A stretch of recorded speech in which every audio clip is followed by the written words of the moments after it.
Salam sejahtera. Hari ini saya membuat video untuk satu tujuan saja, iaitu mempertahankan Ustaz Abid Lu. Ustaz Abid Lu telah membuat banyak kerja amal untuk membantu mereka yang betul-betul dalam kesusahan sebelum PKP dan juga sewaktu PKP.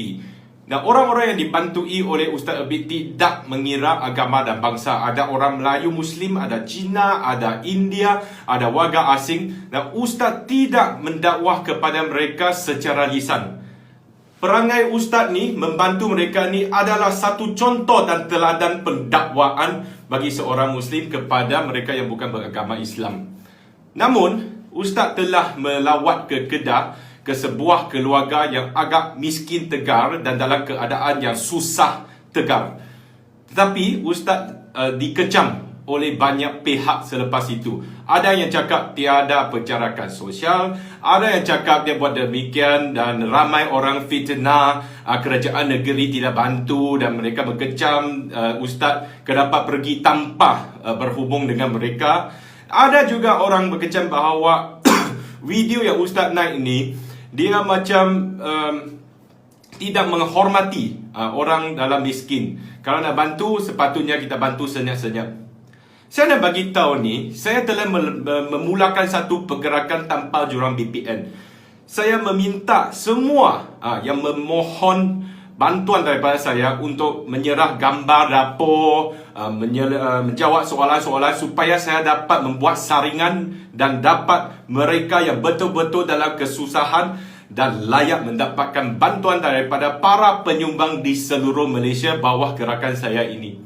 Kenapa saya memulakan gerakan ini? Sebab nombor satu, ramai orang dalam kehidupan yang susah sewaktu PKP. Nombor dua, saya diinspirasikan oleh Ustaz Abid Lu.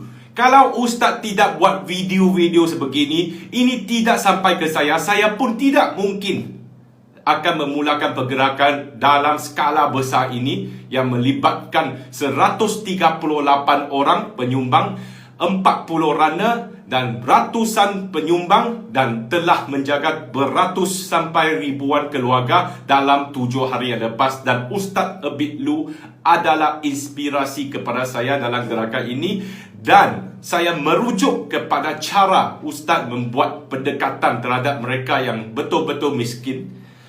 Kalaulah seorang betul-betul miskin, kelaparan, kebuluran, dia tak kisah kalau muka dia naik video, kalau orang minta gambar. Dalam hati dia bukan nak jaga muka ke air muka. Dalam hati dia tu dia nak jaga anak dia dalam kelaparan yang tak ada susu. Tapi Ustaz buat video bukan nak menghina mereka. Saya minta gambar juga bukan nak menghina mereka. Kami hanya ada satu niat saja, iaitu membantu sebanyak yang boleh untuk melegakan mereka daripada kebuluran. Kalau Ustaz tak buat video-video sebegini, kalau Ustaz tak pergi Adostar, kalau Ustaz tak membuat pendekatan sebegini untuk menginspirasikan orang lain, siapa lagi nak menjaga anak-anak dalam kelaparan? Saya menyokong 100% apa Ustaz yang telah buat, dan saya memohon agar siapa-siapa tanpa mengira agama dan bangsa jangan sekali mengecam Ustaz Abid Lu atas perbuatannya beliau yang murni, yang suci dan mulia. Sekian saja. Terima kasih daripada Apik Cina.